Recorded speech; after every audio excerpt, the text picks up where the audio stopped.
कैसे हैं आप लोग?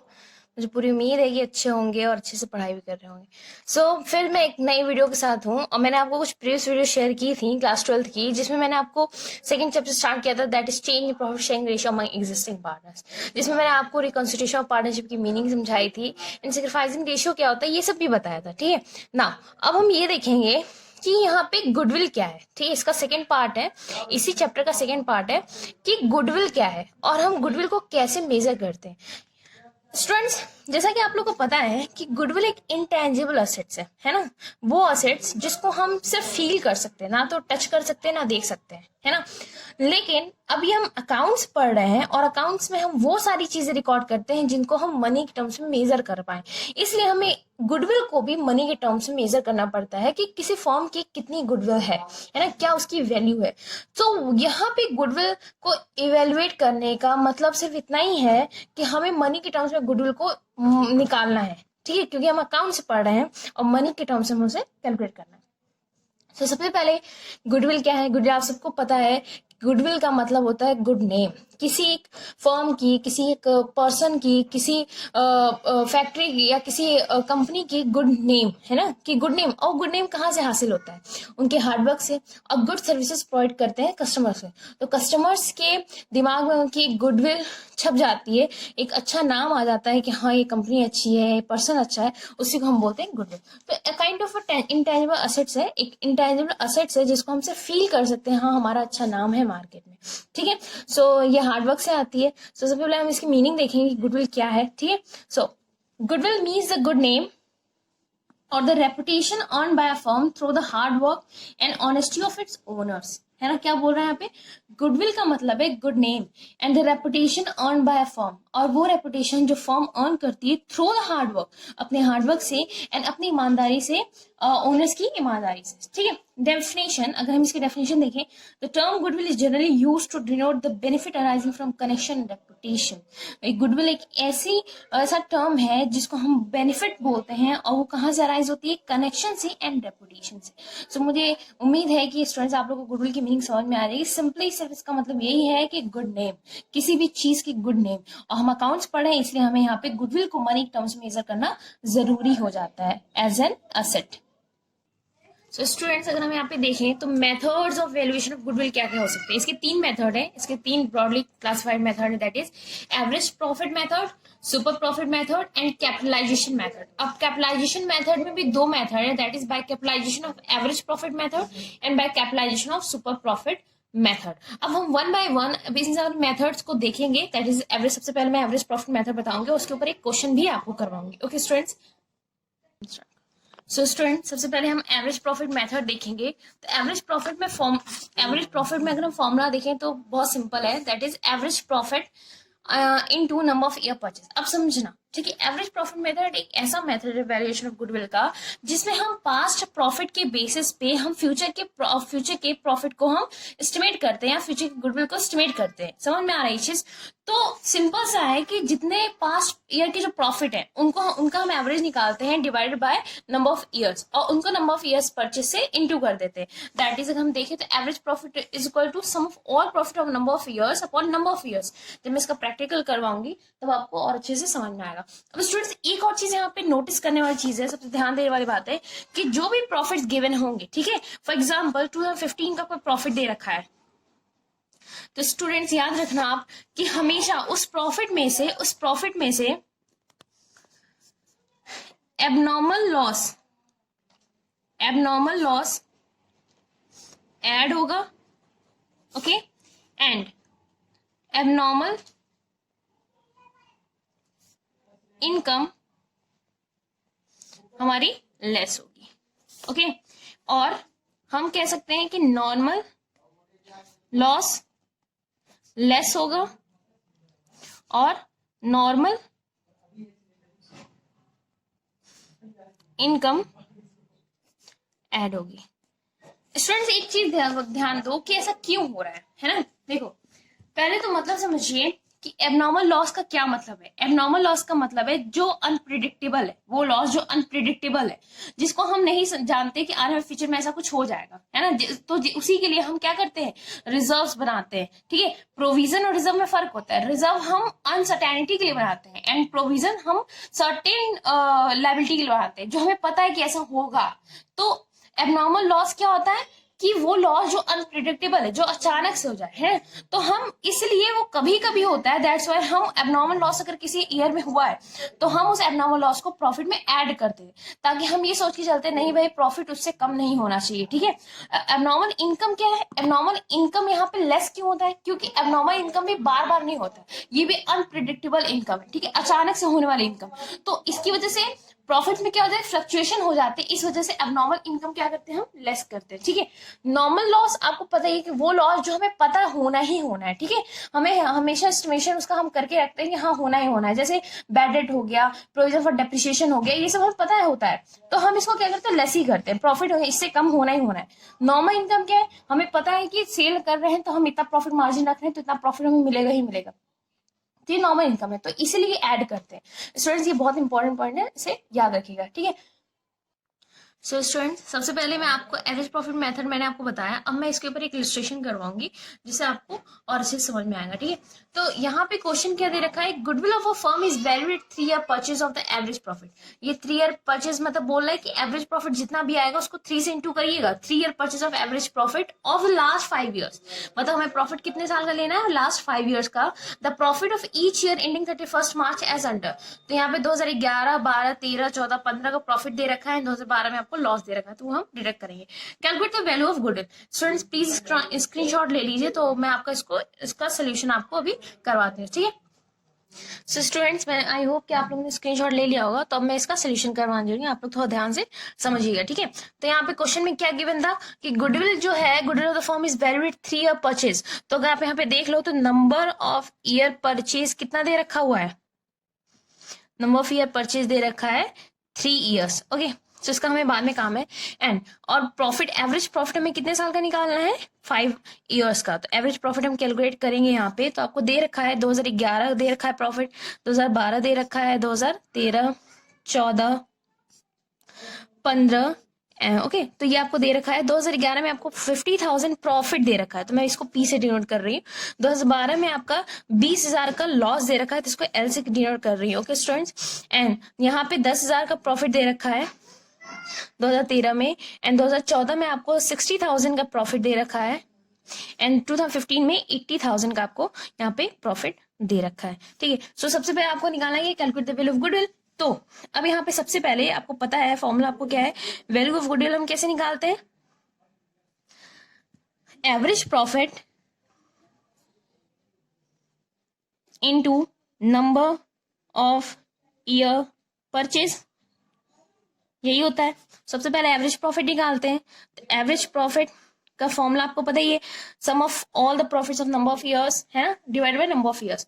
तो अगर हम देखें तो हमको सारे प्रॉफिट्स को प्लस करना है, तो एवरेज प्रॉफिट 50,000, सारे प्रॉफिट्स को एक साथ लिख लो, प्लस 10,000 प्लस 60,000 प्लस 80,000 और माइनस 20,000, ये आपका लॉस है, तो आपका लॉस डिडक्ट होगा, divide by number of years कितने थे, 5 थे, ओके स्टूडेंट्स। सो अगर हम देखें तो इन सब का टोटल आपका आएगा कितना, 2 लाख, 2 लाख में 20,000 हम लेस करें तो आपका आएगा 1,80,000 एंड डिवाइडेड बाय 5, जब डिवाइडेड बाय 5 करेंगे तो आपको पता है यहाँ पे 36,000 आएगा, ये आपकी एवरेज प्रॉफिट आई है, ओके। अब गुडविल जब निकालना होगा तो इस फॉर्मूले में पुट करेंगे, एवरेज प्रॉफिट आपका 36,000 है, नंबर ऑफ ईयर परचेज आपको 3 ईयर्स गिवन है, ओके। सो 36,000 इंटू 3 ईयर्स, ओके। सो गुडविल कितनी आपकी आ जाएगी, 18, 10, 1,08,000, तो आपकी गुडविल की वैल्यू कितनी आई, 1,08,000। सो यही प्रोसेस आपका गुडविल निकालने का, ठीक है। इतना समझ में आया। तो ये जो गुडविल निकल के आती है फर्म की गुडविल होती है। अगर पार्टनर्स की हमें डिसाइड करनी है पार्टनर्स की एक इंडिविजुअल पार्टनर कितनी गुडविल है, तो उनके शेयर से हम इसको इंटू कर देते हैं, okay students. So student second method अगर हम देखें तो सेकंड मेथड आपका है सुपर प्रॉफिट मेथड। अभी सुपर प्रॉफिट मेथड क्या है, आप यहाँ पे देखना स्टूडेंट, सुपर प्रॉफिट मेथड का मतलब है कि जब हम एवरेज प्रॉफिट निकालते हैं तो हमें पता होता है कि इतना एवरेज प्रॉफिट हमें मिलना ही मिलना है। सुपर प्रॉफिट का मतलब होता है कि एक्सेस सरप्लस है ना, excess profit. In this method goodwill is calculated on the basis of surplus excess profit earned by firm in comparison to average profit earned by other firms. Okay students, so यहाँ पे super profit method से हम जब goodwill निकालते हैं तो उसका formula है value of goodwill is equal to super profit in number of year purchase. Same thing है, नंबर ऑफ ईयर परचेज आपको पता ही क्या होता है। सुपर प्रॉफिट कैसे निकलता है आप यहाँ पे देखिए, तो सुपर प्रॉफिट आपको निकलता है average profit minus normal profit. Okay students, average profit minus normal profit, तो जो इन दोनों का जो डिफरेंस है उसी को हम सुपर प्रॉफिट बोलते हैं। अब नॉर्मल प्रॉफिट कैसे निकलता है, capital invested into normal rate of return upon 100। अभी कैपिटल इन्वेस्टेड क्या है, कैपिटल इन्वेस्टेड मतलब है वो कैपिटल जो हमने फॉर्म में लगाई है, that is assets minus liabilities. Capital employed का फॉर्मूला क्या है, assets minus liabilities, and rate ये नॉर्मल रेट ऑफ रिटर्न है, मतलब इस कैपिटल पे हमें इतने कैपिटल पे हमें इतना रेट तो मिलना ही है, ठीक है, अपॉन 100, ठीक है, तो इसको हम नॉर्मल रेट ऑफ रिटर्न भी कहते हैं। तो सिंपल ये फॉर्मूला, इसमें ज्यादा कुछ है नहीं, ठीक है स्टूडेंट। अब इसी बेसिस पे हम एक क्वेश्चन करेंगे और क्वेश्चन हम देखते हैं यहाँ पे क्या है। सो स्टूडेंट्स, यहाँ पे एक क्वेश्चन है जो सुपर प्रॉफिट मेथड के ऊपर है। सो अब मैं क्वेश्चंस मैंने यहाँ पे लिखा हुआ है, अब यहाँ पे आप यहाँ पे देखिए, समझिए। A firm earn a net profit during the last 7 years। Okay, so अब यहाँ पे प्रॉफिट दे रखा है, दैट इज 2019 का 20,000 प्रॉफिट है। 2010 में हमारा 70,000 का लॉस हुआ है, 2011 में आपका 40,000 का लॉस हुआ है, और 2012 में 2,50,000 का प्रॉफिट हुआ है, 2013 में 2,70,000 का प्रॉफिट, 14 में 3 लाख का प्रॉफिट है, 15 में आपका 3,20,000 का प्रॉफिट दे रखा है, ठीक है। कैपिटल इन्वेस्टेड दे रखी है 12 lakh, normal rate of return दे रखा है 10%, and number of year purchase दे रखा है 2.5 years। ओके स्टूडेंट, आपको यहाँ पे निकालना है value of goodwill by super profit method. तो मैंने आपको फॉर्मूला बताया है, अब मैं इसको करवा के दिखाऊंगी तो आपको और अच्छे से समझ में आएगा। सो ओके स्टूडेंट, सबसे पहले अगर हम देखें तो सबसे पहले हमें क्या रिक्वायरमेंट है, आप अगर स्टेप वाइज जाएंगे तो आपको वैल्यू ऑफ गुडविल निकालने के लिए, वैल्यू ऑफ गुडविल निकालने के लिए सुपर प्रॉफिट चाहिए, है ना, SP into number of year purchase चाहिए। तो एसपी पहले आप निकालेंगे, तो एसपी कैसे निकलेगा आपका, AP minus NP, that is average profit minus normal profit. तो एवरेज प्रॉफिट वैसे ही कैलकुलेट होगा जैसे हमने प्रीवियस क्वेश्चन में कैलकुलेट किया था, that is sum of all profits of number of years upon number of years. तो यहाँ पे नंबर ऑफ ईयर्स प्रॉफिट कितने दे रखे हैं, प्रॉफिट को एक साथ प्लस करेंगे एंड लॉस को एक साथ प्लस करेंगे, ठीक है, और दो फिर प्रॉफिट में से लॉस को माइनस कर देंगे। दैट इज प्रॉफिट आप देखो तो 2009 में हुआ था 20,000 का, 10-11 में लॉस हुआ था तो उसको भी हटाते हैं। फिर प्रॉफिट 2012, 13, 14, 15 में हुआ था तो 2,50,000 plus 2,70,000 plus 3 lakh plus 3,20,000 minus, अब हम लॉस को माइनस करेंगे, दैट इज 70,000 का लॉस हुआ था एक, और एक 40,000 का लॉस हुआ था। एंड नंबर ऑफ ईयर्स अगर आप देखो तो यहाँ पे 1, 2, 3, 4, 5, 6, 7 7 ईयर्स की प्रॉफिट लॉस दे रखा है, तो डिवाइड बाय 7, तो आपका एवरेज प्रॉफिट निकल के आएगा। अगर आप इसको टोटल करो तो टोटल आपको कितना आएगा, 10 लाख, सिर्फ इसका 10,50,000, ठीक है, डिवाइड बाय 7। जब इसको डिवाइड बाय 7 करोगे तो आपका एवरेज प्रॉफिट आएगा 1,50,000। हमें यहाँ पे एवरेज प्रॉफिट से गुडविल नहीं निकालना है, हमें एसपी से निकालना है, तो एवरेज प्रॉफिट को यहीं पे छोड़ते हैं और हम निकालेंगे अब क्या, normal profit. Okay students, normal profits आपको पता ही है कि capital invested into rate by 100।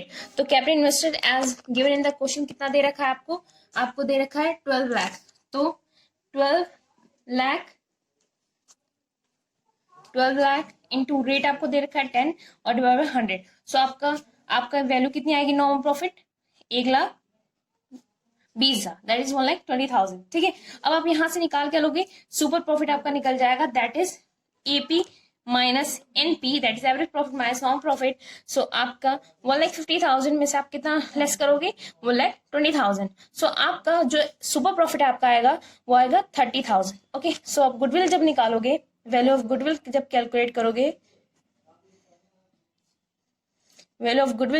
करोगे, तो SP into number of year purchase होता है, ओके। सो एसपी आपको 30,000 दे रखा है, नंबर ऑफ ईयर परचेज आपका 2.5 ईयर दिया था, तो हम उसको कैलकुलेट कर लेते हैं, उसको हम प्रॉपर फ्रैक्शन में कन्वर्ट कर देते हैं। तो कितना होगा, 9 ऑफ ईयर परचेज कितना दे रखा था यहाँ पे 2.5 ईयर्स, दैट इज 5/2। सो यहाँ पे 30,000 इंटू 5/2 करेंगे तो ये 15,000। ओके, एंड 15 से कितना होता है 75,000। सो आपकी वैल्यू ऑफ गुडविल कितनी आई 75,000। So this is the method of super profit method. ठीक है, आप इस तरीके से आपको यहाँ पे गुडविल निकालना है स्टूडेंट्स। ओके, फॉर्मूलों के साथ साथ प्रैक्टिकल क्वेश्चन भी ताकि आप लोग अच्छे से समझ में आए। अब हम नेक्स्ट मेथड देखेंगे कैपिटलाइजेशन मेथड, उसको हम देखते हैं। ओके, सो स्टूडेंट्स थर्ड अगर हम मेथड देखें तो थर्ड आपका मेथड क्या है, कैपिटलाइजेशन मेथड।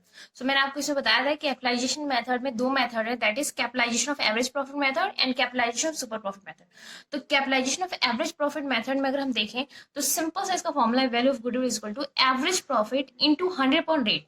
याद है स्टूडेंट्स, जो रेट मैंने नॉर्मल रेट ऑफ रिटर्न बताया था वही ये रेट है, ठीक है, लेकिन यहाँ पे रेट उल्टा हो गया है, 100 रेट हो गया है, ठीक। एंड जब इसकी वैल्यू निकाल लेंगे तो इस वैल्यू को हम बोलते हैं capitalised value of average profit. ठीक है, उस एवरेज प्रॉफिट को हम कैपिटलाइज कर रहे हैं एंड माइनस कैपिटल एम्प्लॉयड। पहले इसको निकालेंगे, उसके बाद कैपिटल एम्प्लॉयड माइनस करेंगे। आपको पता है कि कैपिटल एम्प्लॉयड कैसे निकलता है, असेट्स माइनस लायबिलिटीज, मैंने आपको पीछे बता रखा है। ठीक है स्टूडेंट्स, उसके ऊपर हम एक क्वेश्चन करवाएंगे, लेकिन सबसे पहले हम इसका बी पार्ट देख लेते हैं, that is capitalization of super profit method.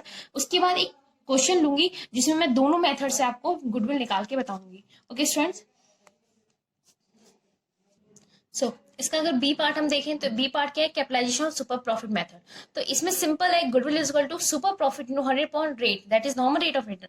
अब आपको स्टूडेंट्स मैंने पहले बताया एसपी कैसे निकलता है, average profit minus net normal profit. ठीक है, तो एसपी जब निकल जाएगा तो उसको 100 रेट कर देंगे तो आपकी डायरेक्ट गुडविल निकल जाएगी। ठीक है, सो अब मैं क्वेश्चन लूंगी और उस क्वेश्चन से मैं दोनों मेथड से बताऊंगी वैल्यू गुडविल निकालने का तरीका, that capitalization of average profit method, capitalization of super profit method. So question अगर आप यहाँ पे देखो तो क्वेश्चन आपको यहाँ पे दिख रहा होगा, दैट इज एक क्वेश्चन है, calculate goodwill according to the capitalization of average profit method and super profit method. मैं यहाँ पे लिख देती हूँ सुपर प्रॉफिट मेथड, इसी मेथड से हम दोनों चीज निकालेंगे। सो आप यहाँ पे देखो तो एक्चुअल एवरेज प्रॉफिट ऑलरेडी यहाँ पे गिवन है, मतलब हमें एवरेज प्रॉफिट निकालने की जरूरत नहीं है। कितना दे रखा है 72,000 and normal rate of return कितना दे रखा है 10% एंड असेट्स कितना दे रखा है 9,70,000 एंड लायबिलिटी दे रखा है 4 लाख। ओके स्टूडेंट, सो अब सबसे पहले हम क्या निकालते हैं, capitalization of average profit method से गुडविल निकालते हैं। ठीक है, सो अब यहाँ पे आ जाते हैं।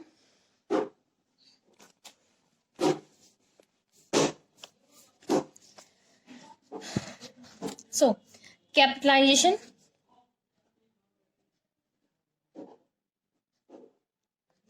Of average profit method. So अगर आप देखो यहाँ पे तो एवरेज प्रॉफिट मेथड में क्या चाहिए वैल्यू ऑफ गुडविल निकालने के लिए, सबसे पहले एपी इंटू 100 रेट। जब इसको निकाल लेंगे तब हम कैपिटल एम्प्लॉयड माइनस करेंगे। सारी चीजें गिवन है, सबसे पहले कैपिटल एम्प्लॉयड को हम कैलकुलेट कर लेते हैं। तो कैपिटल एम्प्लॉयड निकालने का तरीका क्या है, assets minus liabilities, that is assets आपको कितनी दे रखी है 9,70,000 एंड लायबिलिटीज आपकी दे रखी है 4 लाख। सो इट मीन्स कि आपकी कैपिटल एम्प्लॉयड कितनी आ जाएगी 5,70,000। ओके स्टूडेंट्स, तो आपकी 5,70,000 है। इस फॉर्मूले में पुट करेंगे तो डायरेक्ट वैल्यू ऑफ गुडविल आएगी आपकी, दैट इज एपी आपको दे रखा था 72,000 100 अपॉन रेट। ओके, एंड जो वैल्यू आएगी इसमें से माइनस करेंगे 5,70,000। तो आप यहाँ पे देख सकते हो वैल्यू आपकी कितनी आएगी 7,20,000। ओके, उसमें से 5,70,000 हम लेस करेंगे तो आपकी जो वैल्यू ऑफ गुडविल कितनी आएगी 1,50,000 रुपीज। तो यहाँ पे वैल्यू ऑफ गुडविल निकली है किससे, capitalization of average profit method. अगर हम इसी क्वेश्चन को लेके गुडविल निकालते हैं किस मेथड से, capitalization of super profit method से। तो अब यहाँ पे हम निकालेंगे capitalization of super profit method B part. तो बी पार्ट में capitalization of SP method, super profit method. तो इसका फॉर्मूला आपको सिंपल है गुडविल का, है ना। फॉर्मूला क्या है, एसपी इंटू 100 अपॉन रेट। तो एसपी निकालना है सबसे पहले। तो एसपी आपको पता है कि एपी माइनस एनपी निकलता है, that is average normal profit. So AP तो ऑलरेडी गिवन है, दैट इज 72,000। नॉर्मल प्रॉफिट निकालना है, तो नॉर्मल प्रॉफिट का फॉर्मूला आपको पता है क्या होता है, capital employed into rate upon 100, ये होता है फॉर्मूला। सो कैपिटल एम्प्लॉयड आपने पहले कैलकुलेट कर लिया, दैट इज 5,70,000। रेट आपका कितना है 10/100 है ना। सो आपके यहाँ पे कितना है 57,000 आपका कितना क्या आया है नॉर्मल प्रॉफिट। सो एसपी हम सबसे पहले निकालेंगे, तो एपी कितना था 72,000 था और एनपी आपका कितना निकला 57,000 है। तो आपके यहाँ पे जो वैल्यू आई है एसपी की वो आई है 15,000, ठीक है। सो अब हम सीधे डायरेक्ट गुडविल निकालेंगे। तो गुडविल आपको निकालने का तरीका आपको पता है स्टूडेंट, दैट इज गुडविल। तो आप यहाँ देख सकते हैं एसपी इंटू 100/रेट है ना। तो एसपी कितना है 15,000, 100/रेट कितना है 10%। सो अल्टीमेटली आपका ये कितना आ जाएगा 1,50,000। सो दोनों मेथड से आपकी गुडविल कितनी आ रही है 1,50,000 ही आ रही है, ठीक है। सो ये था आपका valuation methods of valuation of goodwill. I hope students कि आपको समझ में आएगा, ओके। और आप इस वीडियो को अच्छे से देखिए ताकि आगे जितने भी क्वेश्चन हैं जिसमें हमें गुडविल को पहले कैलकुलेट करना होता है, तो आप इससे जरूर हेल्प आपको होगी, ठीक है। आज के लिए सिर्फ इतना ही, एंड नेक्स्ट वीडियो में मैं आपको इसके आगे के कुछ टॉपिक्स लेके आऊंगी जिससे आपको और हेल्प मिलेगी ये समझने में कि कैसे हम क्या ट्रीटमेंट होता है अकाउंटिंग ट्रीटमेंट जब प्रॉफिट शेयरिंग रेशियो में चेंजेस आते हैं, ठीक है स्टूडेंट्स। और अगर आपको कोई भी क्वेरी है रिगार्डिंग एनी टॉपिक, तो आप मुझे कमेंट कर सकते हैं मेरी वीडियो के नीचे, ठीक है स्टूडेंट। आज के लिए इतना ही, थैंक यू सो मच।